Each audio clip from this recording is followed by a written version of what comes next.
Halo guys, apa kabar kalian semua? Mimin di sini bakal melanjutkan alur cerita Sword Star. Disclaimer dulu bahwa kemungkinan besar ada perbedaan antara novel dan versi Donghua-nya, tapi alur cerita utamanya tetap sama. Jadi tanpa ragu, Mimin akan membawakan alur ceritanya. Di tengah kehampaan kosmik yang membentang tanpa ujung, Lo Feng berdiri diam. Tubuhnya dikelilingi oleh gelombang energi yang nyaris tak kasat mata. Kedua alisnya berkerut tajam. Pikirannya tenggelam dalam perhitungan dan kekhawatiran yang berat. Tanpa diduga, ia masih bisa lolos. Lo Feng menghela napas, sorot matanya serius, dan kekuatannya jauh lebih besar dari yang dikatakan Master Iblis berkepala 9 dan leluhur anggrek darah. Dalam waktu belasan tahun terakhir ini, dia telah berkembang pesat.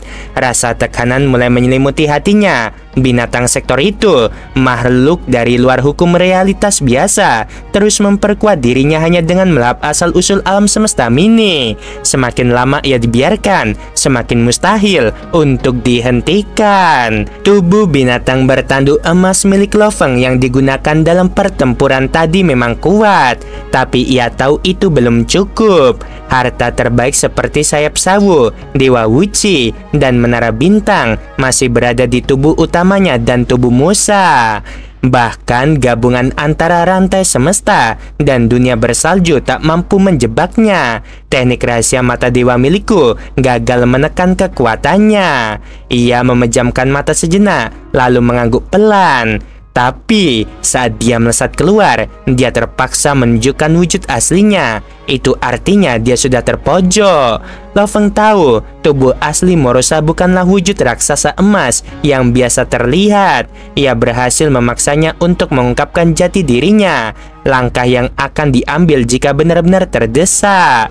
Namun di lubuk hatinya, Lo Feng bertanya-tanya, apakah itu gerakan pamungkasnya, ataukah dia masih menyimpan teknik aneh lain yang belum terungkap? Lo Feng menatap angkasa kosong lalu bergumam. Saat tubuh lautan terpencil dan tubuh Musa tiba dengan semua harta terbaik, aku yakin kekuatan tempurku akan meningkat drastis. Dengan Dewa Wuci dan pedang hantu darah saja, aku bisa melompat 2 tingkat kekuatan. Kali ini dia lolos, tapi di pertemuan berikutnya, aku punya peluang 90% untuk menangkapnya. Tak menunggu lebih lama, Lo Feng melesat menuju kapal tempurnya. Rantai panjang bergemerincing mengikutinya. Kapalnya pun menembus angkasa, melaju menuju persiapan berikutnya. Sementara itu, di sudut ruang hampa yang jauh, Morosa tengah melarikan diri. Napasnya terengah, pikirannya berkecambuk. Manusia itu, dia bahkan mampu menahan serangan jiwaku, pikir Morosa, matanya menyipit tajam. Saat para dewa sejati mengepungku, satu bisikan saja sudah cukup membuat mereka tak berdaya. Tapi Lo Feng, dia tahan, bahkan bisa membalikan tekanan. Morosa tahu, ia dilahirkan dengan kekuatan jiwa yang luar biasa, lebih kuat dari kebanyakan dewa sejati. Tapi manusia itu, manusia bernama Lo Feng, memiliki tekad sekuat besi. Dia pasti telah mengolah teknik rahasia tingkat tinggi, gumamnya geram. Teknik rahasia mata dewa, hanya dari dunia jin seseorang bisa mendapatkan hal itu. Morosa mendengus, tapi lalu tertawa terbahak-bahak.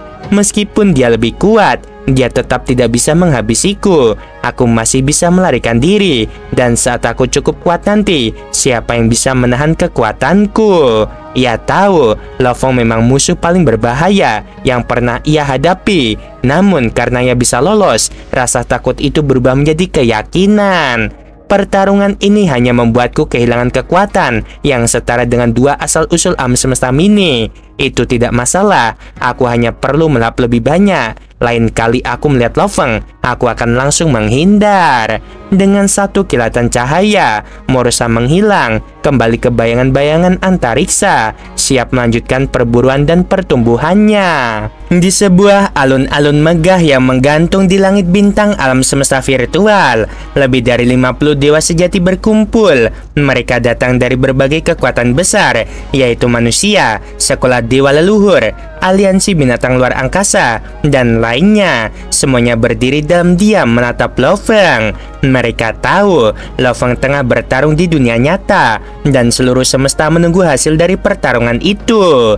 Beberapa dari mereka berbisik dalam transmisi mental. Akankah pemimpin Bima Sakti berhasil menghabisinya? Dia pasti bisa. Dia nomor 1 di samudera semesta. Tiba-tiba Lo Feng membuka matanya. Sorotan tegas namun membawa beban. Pemimpin kota primal segera melangkah maju. Bagaimana hasilnya? Para dewa sejati yang lain menahan napas. Lo Feng menggelengkan kepalanya pelan. Dia lolos. Keheningan menyelimuti seluruh alun-alun. Beberapa makhluk bahkan terhuyung tak percaya. Bahkan Lo Feng tidak bisa menghabisinya. Lalu siapa lagi yang bisa? Melihat kekacauan batin para dewa sejati, Lo Feng bangkit perlahan. Suaranya terdengar kuat dan menenangkan.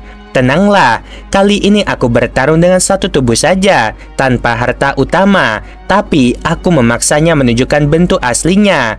Itu adalah sinyal bahwa dia sudah mencapai ambang batas kekuatannya. Ia mengangkat tangan, menciptakan gambar di udara. Gambar itu menampilkan tubuh asli binatang sektor, hitam legam dan menyeramkan, dengan 2 mata merah yang menyala dari 2 kepalanya. Saat ia menunjukkan wujud ini, kekuatannya melonjak 2 tingkat. Tapi itu adalah cara dia kabur, dan aku melihat sesuatu. Dia mulai melemah menjelang akhir. Kerumunan mulai tenang mendengarkan setiap kata dari Lo Feng. Dengan kekuatan dewa kita dan kerjasama yang cukup, kita bisa menghadapinya. Aku belum mengerahkan semuanya, dan aku tidak sendiri. Di pertemuan selanjutnya, bisik Lo Feng pada dirinya sendiri. Kau tidak akan bisa lolos lagi, Mursa. Angin ruang hampa menyapu pelan di atas bentangan luas samudera semesta. Di titik pertemuan berbagai galaksi, para dewa sejati dari berbagai ras berkumpul dalam keheningan yang mencekam. Meski tak satu pun dari mereka berbicara, rasa gelisah memancar dari tatapan mereka. Mereka bukan makhluk biasa. Mereka adalah dewa sejati, entitas abadi yang tak gentar menghadapi kematian. Namun hari ini ada sesuatu yang membuat mereka gemetar. Bukan karena nyawa mereka sendiri, tetapi karena sesuatu yang jauh lebih berharga, yaitu keberlangsungan ras mereka, anak-anak mereka, tempat mereka berasal. Lo Feng berdiri di atas panggung mengambang yang memantulkan cahaya bintang. Ia menyapu pandangannya ke sekeliling, menatap setiap wajah yang terpaku padanya. Ia tahu mereka semua menaruh harapan padanya, tapi harapan adalah beban. Dengan suara dalam namun tegas, Lo Feng berseru, "Semuanya, aku Lo Feng akan berjuang dengan seluruh kekuatanku untuk menghabisi binatang sektor itu." Kata-kata itu menggetarkan ruang. Sejenak keheningan berubah menjadi desiran angin yang menggema. Para dewa sejati saling pandang. Ada yang mengangguk pelan, ada pula yang memejamkan mata sejenak, seolah menyimpan harapan terakhir dalam hati mereka. Tanpa sepatah kata lagi, Lo Feng membalikkan badan dan masuk ke istananya. Satu demi satu, para dewa sejati meninggalkan tempat itu. Namun kekhawatiran masih menggantung di udara, seperti kabut yang tak mau sirna. Meski reputasi Lo Feng menjulang tinggi, makhluk agung terkuat di samudera semesta, nyatanya pertarungan terakhirnya tidak membawa kemenangan yang diharapkan. Binatang sektor yang muncul hanya satu dari sekian banyak, dan bahkan itu pun belum dapat dikalahkan sepenuhnya. Kabar ini menyebar seperti api yang melahap rerumputan kering. Jika Lo Feng saja gagal melawan satu, bagaimana kita menghadapi seluruh kawanan binatang sektor? Tanya salah seorang dewa sejati. Nadanya penuh kegelisahan. Tapi dia belum mencapai puncak kekuatannya, sahut yang lain. Dia belum menjadi dewa sejati. Ketika dia mencapainya, dia akan berubah menjadi kekuatan yang belum pernah dilihat dunia ini.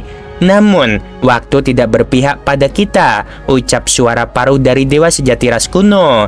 Binatang sektor tumbuh, berkembang, dan akan menjadi kekuatan kehancuran yang tak bisa dibendung. Aku percaya pada Lo Feng, kata yang lain pelan. Dia satu-satunya harapan kita.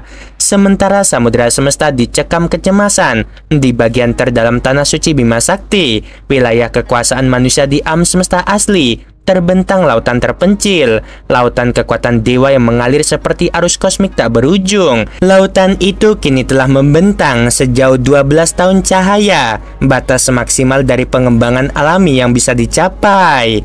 Di atas lautan itu, berdiri sosok berjubah putih, rambutnya berkibar pelan meskipun tidak ada angin. Lo Feng, sang pemimpin manusia, menatap jauh ke cakrawala angkasa. Ia menggunakan kendalinya atas ruang dan waktu untuk memindahkan pandangannya ke sebuah titik kecil yang sangat berarti baginya, yaitu planet Bumi.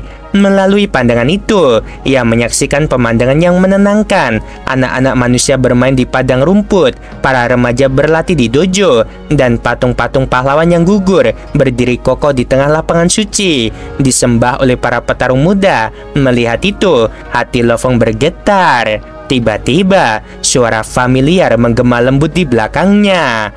Apakah kau sedang melihat kampung halamanmu? Lo Feng menoleh. Sosok tua berjubah elegan dengan 2 antena di kepalanya dan senyum damai di wajahnya, berdiri tak jauh dari situ.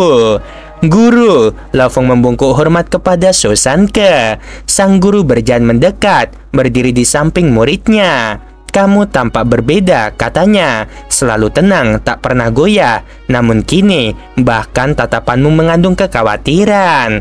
Lo Feng mengangguk pelan. Aku gelisah, guru. Semakin aku memahami kekuatan binatang sektor, semakin aku tahu bahwa mereka bukan makhluk biasa. Mereka adalah kehancuran itu sendiri. Aku tidak yakin bisa mengalahkan mereka. Dan jika aku gagal, semua yang aku lindungi, bumi, umat manusia, seluruh samudera semesta akan lenyap. So Sanke terdiam sesaat, lalu ia berkata lirih, kau bukan orang sembarangan, Lo Feng. Pikirkan alam semesta asli telah menaruh harapan padamu. Ia membimbingmu dengan warisan-warisan kuno, memberi jalan yang tak pernah diberikan pada makhluk manapun sebelumnya. Tidak ada yang terjadi secara kebetulan. Tapi satu harapan tidak selalu cukup, gumam Lo Feng. Akankah cukup hanya dengan kekuatan dan takdir? Tidak, kata sang guru tegas. Namun kau memiliki keduanya, dan lebih warisan dari Duandong, dunia jin, dan kekuatan dari usaha kerasmu sendiri. Kau bukan sekedar dipilih, kau memang pantas. Lo Feng menunduk sejenak, menyerap makna kata-kata itu. Masih ada waktu, lanjut So Sanke. Binatang sektor belum mencapai puncaknya. Bahkan Morosa yang kau lawan belum menjadi ancaman sejati, tapi mereka akan tumbuh, mereka akan menelan satu sama lain, dan yang tersisa akan menjadi raja kehancuran. Aku akan menjadi dewa sejati, ujar Lo Feng penuh tekad. Dan saatnya tiba, aku akan mengakhiri ancaman itu. Aku bersumpah. Sementara itu, jauh di bagian lain samudera semesta, binatang sektor Morosa yang pernah bertarung melawan Lo Feng terus melahap kekuatan asal-usul dari alam semesta mini. Tapi kini ia tidak sebebas dulu. Ketika mendeteksi kehadiran dewa sejati, ia akan melarikan diri secepat kilat. Namun semuanya berubah 3 tahun setelah pertarungan itu. Master 9 keterpencilan, makhluk agung yang juga berasal dari alam semesta asli seperti Lo Feng, berhasil menghadangnya. Tidak seperti yang lain, dia telah bersiap. Begitu Morosa muncul untuk menelan asal-usul, Master 9 keterpencilan langsung menyegel ruang di sekelilingnya. Tubuhnya berubah menjadi samudera kekuatan dewa, membentang lebih dari 1 tahun cahaya, melingkupi makhluk itu sepenuhnya. Morosa gelisah. Ia telah mendengar dari para budaknya bahwa Master 9 keterpencilan adalah makhluk dengan kekuatan ilahi paling besar di seluruh samudera semesta, dan kini ia benar-benar merasakannya. Dengan panik, Morosa membelah tubuhnya menjadi 2, bukan 99 seperti biasanya, dan melesat ke 2 arah yang berlawanan. Kecepatannya melebihi batas hukum fisika samudera semesta. Dalam waktu kurang dari setengah hari, ia berhasil keluar dari samudera kekuatan itu. Namun, Pelariannya bukan tanpa harga. Tubuhnya rusak parah, kekuatannya terkuras. Ia selamat, tapi kini ketakutan menguasai dirinya. Ketakutan yang lebih dari yang pernah ia rasakan. Lo Feng adalah ancaman, tapi Master 9 keterpencilan adalah bencana yang bisa meluapkannya sampai mati. Dan seluruh samudera semesta menyaksikan. Namun, pertarungan belum berakhir. Lo Feng kini bersiap melangkah ke tahap berikutnya, menembus batas kekuatan dan menjadi dewa sejati. Dan ketika hari itu tiba, pertarungan antara kehidupan dan kehancuran akan benar-benar dimulai. Sebab hanya satu makhluk yang berdiri antara harapan dan akhir segalanya. Dia Lo Feng. Angin lembut menyapu alun-alun megah di depan istana dewa leluhur yang berdiri sunyi di tengah wilayah rahasia para dewa. Langitnya kelam dan berkilau, seperti menyimpan ribuan bintang yang tak pernah padam. Dua sosok berjalan perlahan di atas lantai batu yang memantulkan cahaya bintang. Seorang dewa muda berbaju sirah merah dan seorang wanita anggun yang dikelilingi bunga-bunga merah muda yang terus bermekaran di sekeliling tubuhnya. Dewa muda itu berbisik pelan seolah takut didengar langit sendiri. Pemimpin Bima Sakti gagal. Bahkan Master Sejati 9 keterpencilan pun tak mampu mengalahkan binatang sektor. Aku tahu mereka sulit dihabisi, tapi tak kusangka mereka bisa sekuat itu. Wanita di sisinya tersenyum tipis. Ia adalah dewa sejati Bunga Bui, pewaris terbaru dari sekolah dewa leluhur. Suaranya lembut seperti embun pagi. Itu hanya kekalahan sesaat. Bima Sakti tidak mengerahkan seluruh kekuatannya saat itu. Dia hanya menggunakan satu dari 4 tubuhnya dan tanpa membawa senjata pamungkas. Dewa muda mengangguk, menatap langit seolah mencari jawaban. Ya, tim satu di kapal ruang angkasa, satu lagi di Menara Bintang, dan kita tahu tim Menara Bintang jauh lebih kuat. Itu benar, dewa sejati Bunga Bui memandang jauh. Binatang sektor itu bahkan dipaksa menunjukkan bentuk aslinya. Bila tim utama yang bertindak, mereka bisa mengakhirinya.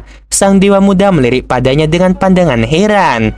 Kau terlihat berbeda, tidak seperti sebelumnya. Saat di hadapan binatang sektor, kau begitu tenang. Bahkan ketika saudari-saudarimu terluka, tapi kini kau tampak gelisah. Bunga-bunga di sekitar dewa sejati Bunga Bui tampak layu sejenak.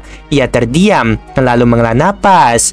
Aku pergi dulu. Dalam sekejap, tubuhnya menghilang dari tempat itu. Di miniatur alam semesta dunia Bunga Bui, di salah satu portal rahasia, terhubunglah wilayah ini ke alam semesta mini di samudera semesta. Kediaman pribadi dewa sejati Bunga Bui. Dunia itu menakjubkan, penuh padang bunga, danau bercahaya, serta bentuk kehidupan unik yang hanya bisa diciptakan oleh tangan-tangan dewa. Puluhan makhluk cantik berlari menyambutnya. Semua berasal dari ras roh Bunga Bui, bentuk kehidupan khusus yang hanya berjumlah 999 di seluruh alam semesta asli. Mereka adalah tanaman hidup, energi murni, dan saudari yang tak terpisahkan. Dewa sejati Bunga Bui menghampiri sebuah lembah di mana seorang dari mereka tengah berlutut di samping tubuh seorang anak lelaki. Apa ini? Tanyanya lembut. Sang saudari menatapnya dengan mata berkaca-kaca. Saat aku menyamar di antara manusia, aku bertemu seorang bocah, namanya Wuni. Baru 12 tahun tapi begitu berani dan baik. Aku menyayanginya, tapi ketika aku kembali, dia sudah terbunuh. Dewa sejati Bunga Bui mengepalkan tangan. Jika binatang sektor tak dihentikan, semua ini akan berakhir. Semua yang kita sayangi akan musnah. Ia menatap langit dan berbisik penuh harapan. Lo Feng, kau adalah harapan kami satu-satunya. Di negara kosong, jauh dari keramaian semesta, seorang pria tua berjubah abu-abu berdiri sendirian. Dia adalah Susanke, salah satu eksistensi tertua dan terdalam di samudera semesta. Ia menatap perahu semesta di kejauhan, tampak banyak warisan kuno tersembunyi. Dulu, sungai Duandong hampir hancur karena binatang sektor. Muridku yang mewarisinya. Sekarang semua harapan tertumpu padanya. Ia merasakan tekanan tak terlihat dari langit. Apakah kau mengawasiku? Gumamnya. Tenang saja, aku tahu batasku. Aku tak akan melanggar aturanmu. Diam-diam ia mendongak dan berkata lirih, "Apakah kau takut? Takut kalau binatang sektor tak sekedar memakan sebagian asalmu, tapi menghancurkanmu sepenuhnya, hingga tak ada kesadaran yang bisa terlahir kembali di alam semesta baru." Langit tetap diam, tapi Susanke tersenyum pahit. "Setidaknya kau tahu, muridku Lo-Feng adalah harapan kita bersama."